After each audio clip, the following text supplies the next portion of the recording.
Great to see you today.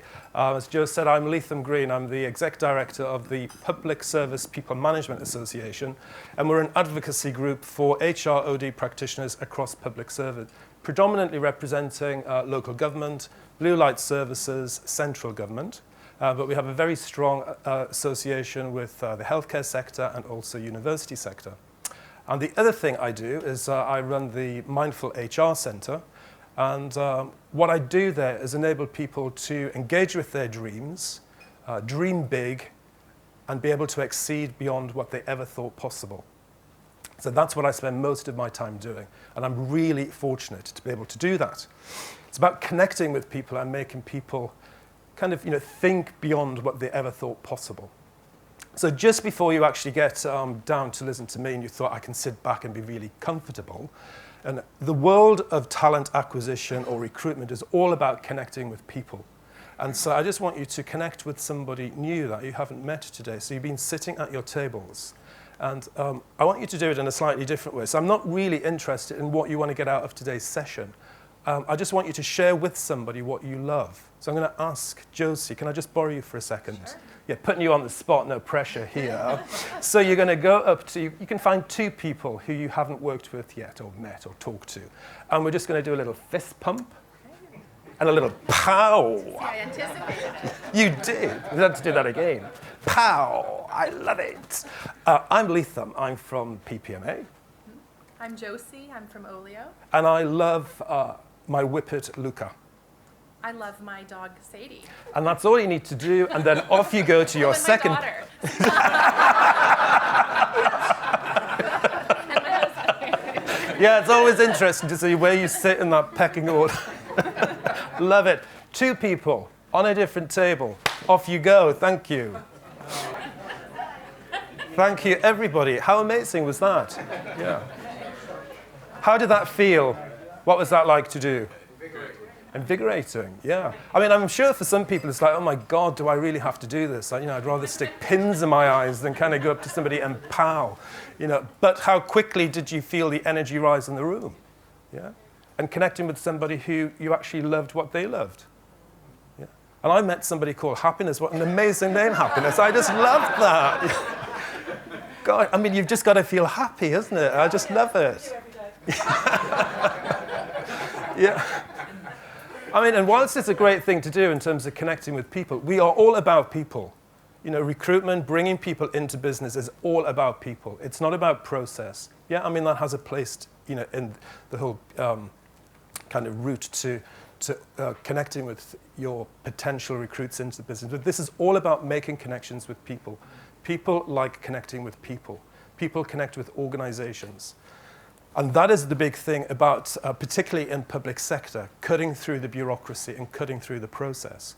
And the survey that we have done and the results which are in the pack, I'm not going to go through that in detail. You can read that at your leisure.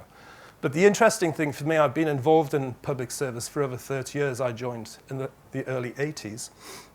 Started my world in school meals. Hugely difficult area to work in. At the time, it was at the point where Thatcher introduced competitive tendering, for those of you who were around long enough to remember what that was like. My first gig was working at East Sussex County Council. I was 26 at the time, arrived with 3,500 women and me. And of course, they used to call me the young boy. And it was a very formal environment, where people were referred to by their surnames. So it was Miss Hook, my boss, Mrs. Frost, Kitty Keeley, Mrs. Keeley, who I still remember very vividly, who once called me to say, hello, Mr. Green. That was me. I'm just ringing to find out what I should do, because one of my kitchen assistants just sneezed and she lost her false teeth into the deep fat fry, and we're frying donuts. There is some of the challenges that you have, but more of those stories at another time. So how do you actually work across that organization in the 80s? What were the challenges we were facing? It was very much what you actually see here we are, 2019. Challenges against the private sector. We weren't paying enough money. The hours that we were looking for people to work in the school meal sector, for example, 2 hours per day, 1.5 hours per day. In some rural areas of Kent, very affluent, we're getting people to actually wash dishes or come and chop vegetables or sweep the floor was just something people did not want to do. things haven't really changed that much at all. And you look at examples such as Birmingham City Council, CityServe, who provide the school meal service and more. And they've transformed the way they go about recruiting people into the organisation, really providing a very compelling reason why they should join us. Why should you come along and join CityServe?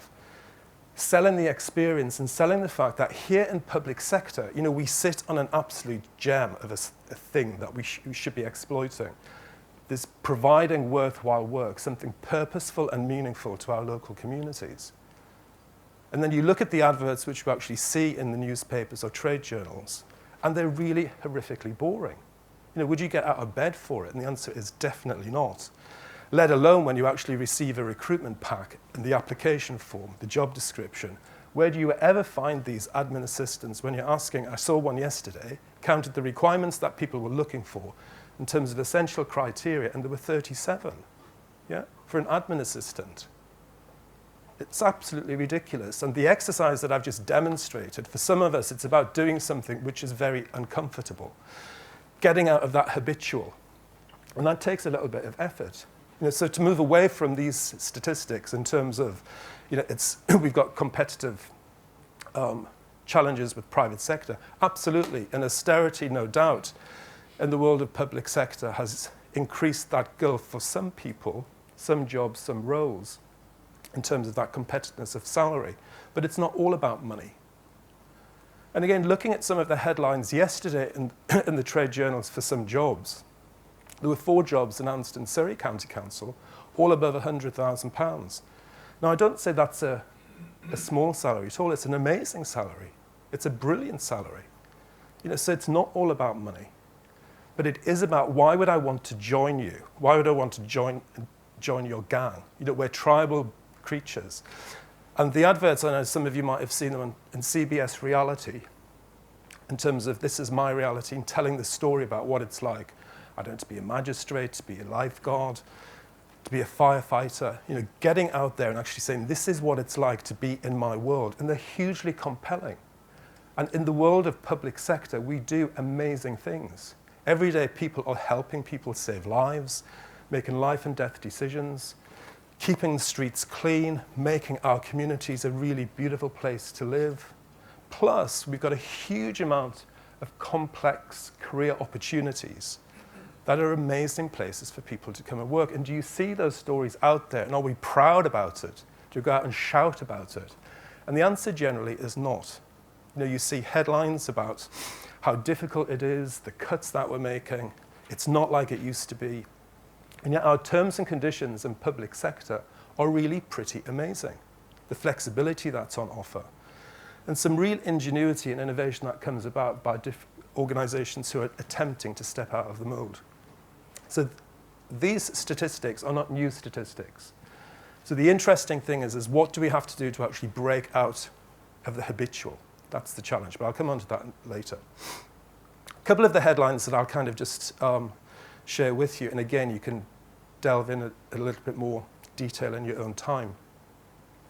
There's something about data, which is an interesting fact. Do people use data to drive their decision making? And generally, people are not really using data at all. So you collect data, but you don't actually use it effectively to change the way you're doing things. So if you're not actually getting a response from a particular strategy that's in place, what we're not doing, apparently, is actually changing the strategy we're using. We just continue to do the same thing.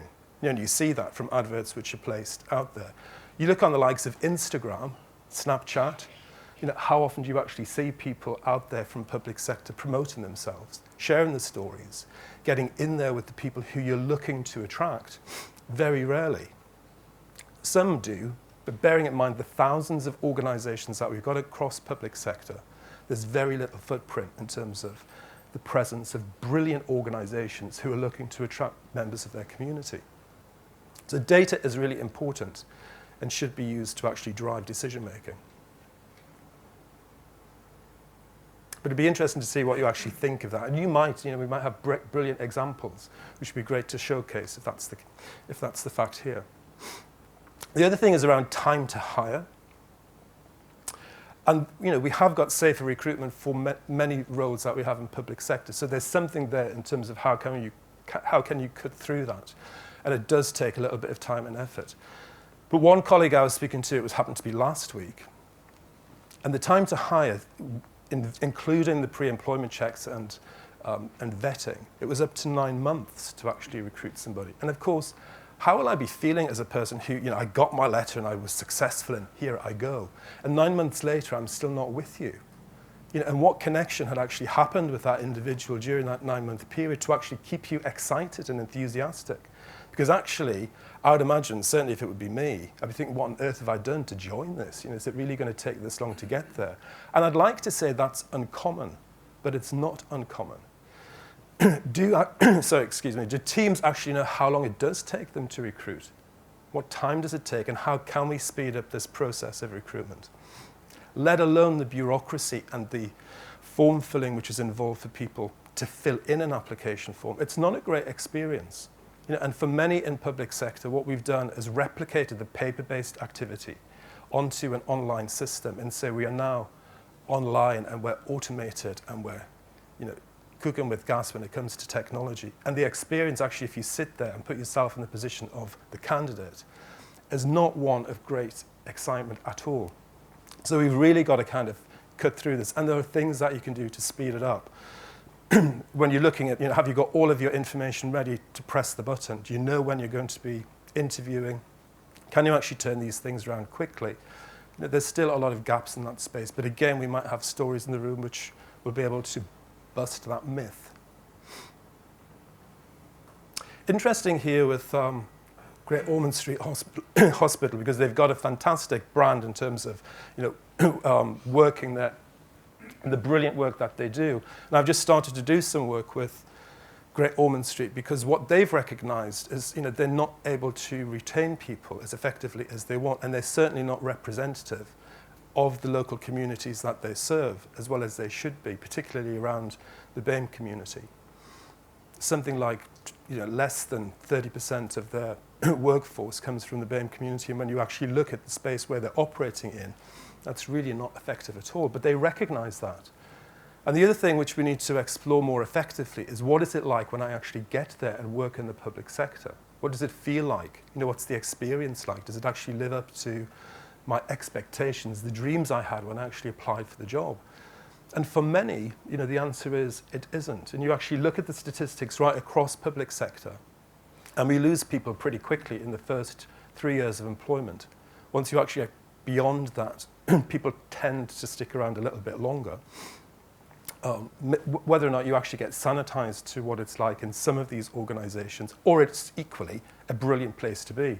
Like myself, my career, 30 years in public sector, I loved it.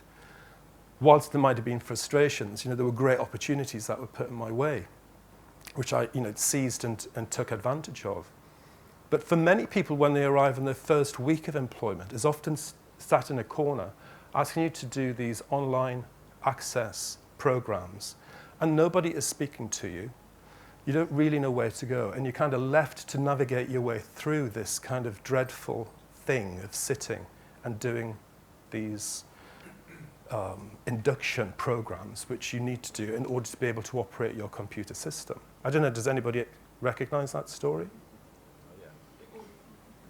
So we all recognize it, and we all know it's absolutely awful, and yet we still continue to operate and do it in that way, which is not necessary.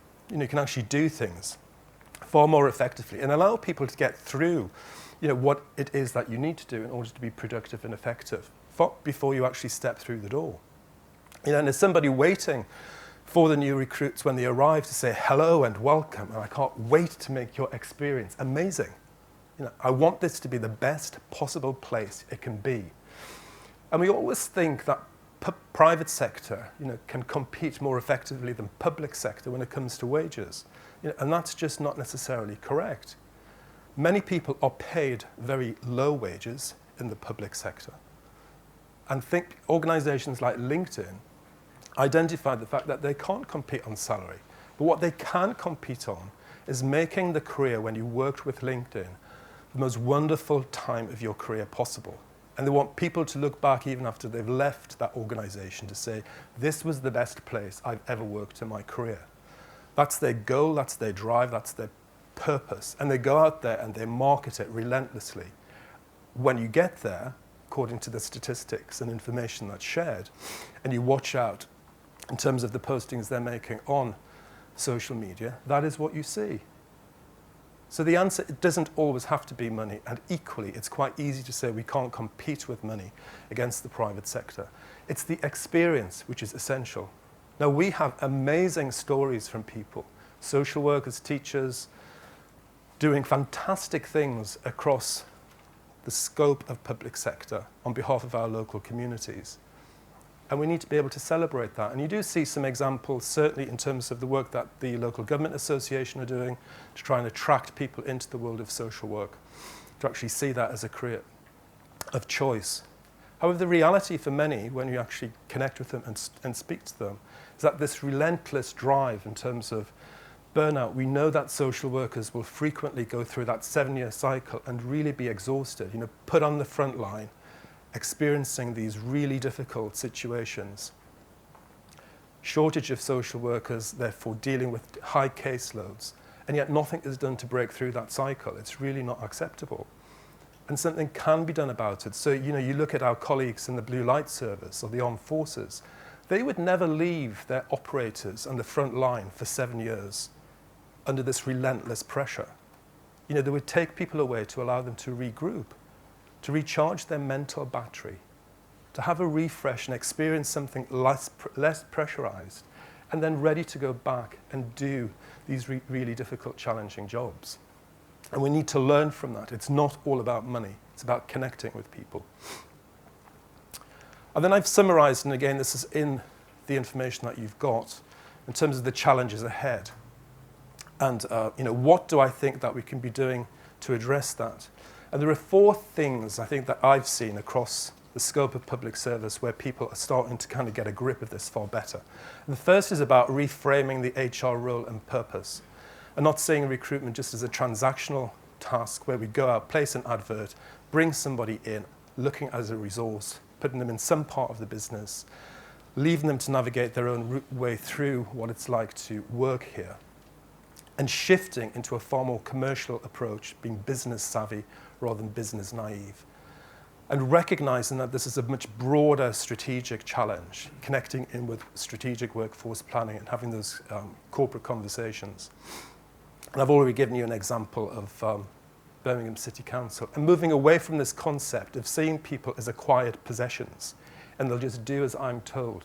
I don't think that's really ever hacked it, but yet we still have too much of this where you belong to me and you will do as I'm told, this command and controlled experience that people have. So we're starting to see a shift away from that, most definitely. The second is about creating a compelling employer brand. And often this is quite a difficult subject for me to get across to public sector colleagues who see this as a kind of a private sector commercial marketing thing rather than something that we should be embracing in public sector. And yet, as I've said, we're sitting on a real gold nugget in terms of being able to go out there and differentiate ourselves for all of the right reasons with the people that we're looking to attract. Also, colleagues who are in this recruitment market, looking at things such as Glassdoor, there are over 500,000 organizations on there internationally. But do you know what people are talking about you and posting about you in terms of the experience, what it's like to work for you? Also looking at Job Advisor. There are lots of things out there which you can start to influence and post your own stories and create the narrative in terms of what it's like to work here. It's a really important thing to do. And as I've said, public sector, whether or not people recognize it, have got real needs to kind of celebrate and promote their terms and conditions. So check out the work that Bracknell Forest is doing, the Land Registry, British Army, and Rotherham Metropolitan Council. They're all brilliant examples of doing this stuff well. The third thing is about standing out for the crowd for all of the right reasons rather than the wrong reasons. And there are many organizations who've got many of the right reasons nailed, using social media to do that. A brilliant example, although it's a little bit old, a couple of years old, GCHQ did this campaign called Can You Hack It?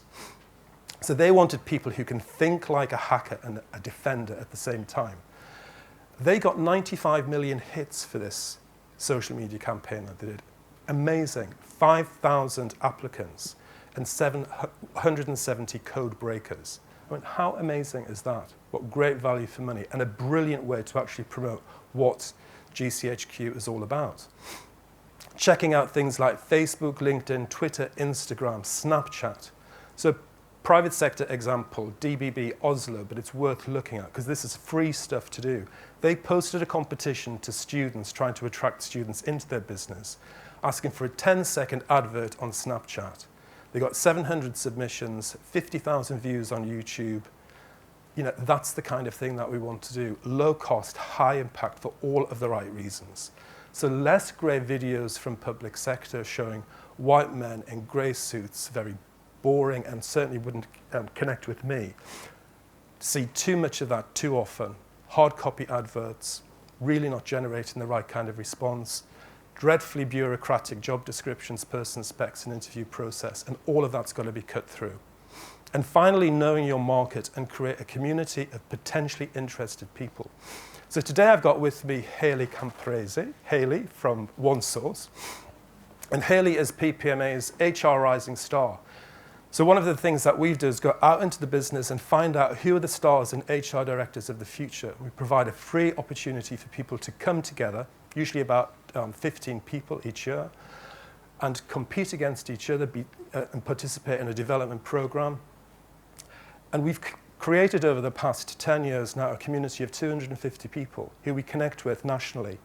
So when people are asking me, you know, who do you see across the piece in terms of your future director, these are the individuals that we can put forward and promote the skill and the talent that we've got across public sector, and also providing opportunities for the likes of Hayley and other colleagues to come to these events and network and get a broader understanding in terms of what's going on across the sector. Very low cost, very high impact. Of course, doing more of that across your business is really important. Check out the likes of Zappos, online shoe company. But again, they use something on Twitter called @InsideZappos, telling people what it's like to work for Zappos. It's brilliant. You know, it's really interesting stuff. What's going on a day-to-day basis. One of my sponsors in PPMA, Penna, they're a resourcing and executive search company. They have something called @WeArePenna, posting what life is like to work in Penna, what they do outside of work, the social enterprise support that they provide. It's amazing stuff, and you get a real sense of what it's like to work for them. So that was kind of a whistle-stop tour in terms of the 4 key things that people can do quite easily. But the big message is about we are connecting with people. We're trying to get people to come in and experience what it's like. We should be proud about the opportunities we've got in public sector because it is an amazing place to work. And we do fantastic things, and we've got brilliantly talented people who we should be proud and celebrate. And that's the joy that I want you to take back. You know, create magic and enable people to actually feel as if they can flourish and thrive and coming to join and create opportunity in public sector in the future. So thank you very much for your patience and willingness to listen to my thoughts and views around the challenges we face. I'm happy to take any questions also from you if you've got any. Thank you, Leatham.